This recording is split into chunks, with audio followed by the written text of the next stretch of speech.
This 5C framework is my personal system for growing and developing as leader if you are new to leadership or you're kind of just in there as a very recent hire. So let's jump right into it.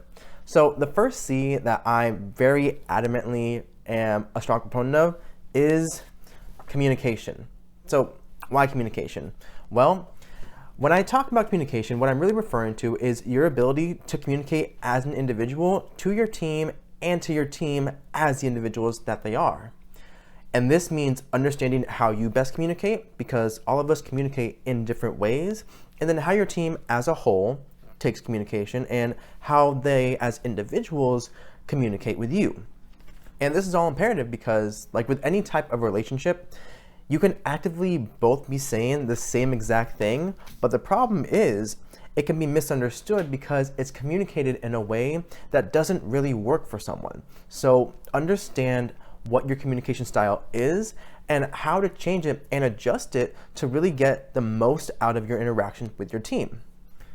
And that leads us to the next C actually, which is among interactions with your team, you have collaboration. You have to be able to work together effectively with your team.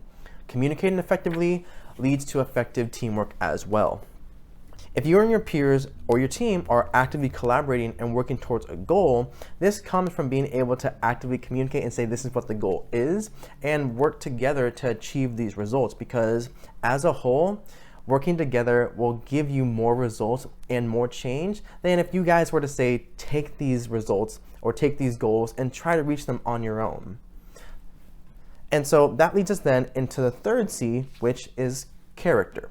So being a judge of character or a good judge of character is a very valuable leadership skill. And there's no denying that. If you can actively find and work with an individual and know from the get-go that this is going to work very well, that's an invaluable skill. But that's when I'm talking about character here, I'm not referring to your ability to be a judge of character. I'm talking about your ability to be of good character. Are you somebody who's honest? Are you somebody who's hardworking? Do you keep your word? If you say something, will you do something? Are you presenting the best version of yourself to your team and to others? And this is, again, all things considered, you have to be able to bring your best self forward. And why this is so important is that if you are of good character, your team, who also has to be able to be a good judge of character, will see this too. They will see it and know that if I have to go to my lead, if I have to work with them on some project, I know they will have the results in mind, but they will also have my best interest in mind.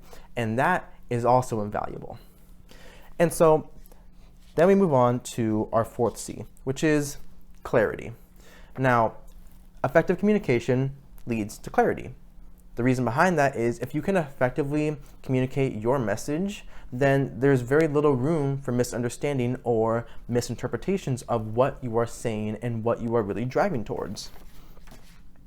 And this pairs very well with character, because if you are providing clarity in your messages, in your values, and your team sees it and they understand it, then you are proving this is who I am, this is what I do, and it's clear to all of them. And this also means that you take time to clear up misconceptions and really provide information to everyone that needs it, so that way they can also have a clear understanding of either a project, either who you are as an individual, or what the long-term results you're looking for are. And so then from there, we go into the final C, which is consistency. Now, consistency over long periods of time will yield more results than these short bursts of work that aren't really sustainable. But beyond that, by being consistent, you are showing your team, not just telling them this is who I am as leader, this is who I am as an individual. By being inconsistent, if you present them and present others with conflicting messages, or if you present them with an idea that maybe doesn't actually align with what needs to be done, it's gonna essentially crumble away all the other pillars in the system, because if you are inconsistent in your messaging, then you won't communicate effectively. They won't want to work with you. If you aren't providing a clear statement of this is what I value, they're not going to see your character with clarity either. So you have to be consistent in what you do, what you say, and how you act with your team. Now, the 5 C's as I laid them out, so communication, collaboration, character, clarity, and consistency, I believe, again, these are foundational pieces to being a good leader. And as interesting as it is to go through and think about all the new practices and new theories that revolve around leadership, the biggest thing that you have to remember is with a weak or shaky foundation, you won't be able to properly utilize new techniques, new skills, new ideas in your leadership, because without a solid ability to communicate, to work together with your team, to have their best interest in mind and have it be known, to present clear and consistent messages, it's gonna be a lot harder for you to reach your full potential as a leader.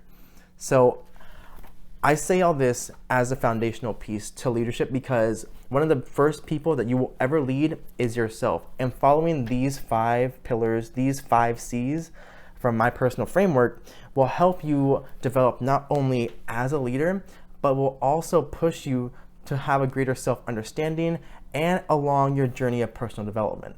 And all of those are vital to your process and your career as a leader. Keeping everything simple, be sure to check out my video on how to hack your career. Have a wonderful day, everybody, and I will see you guys in another video.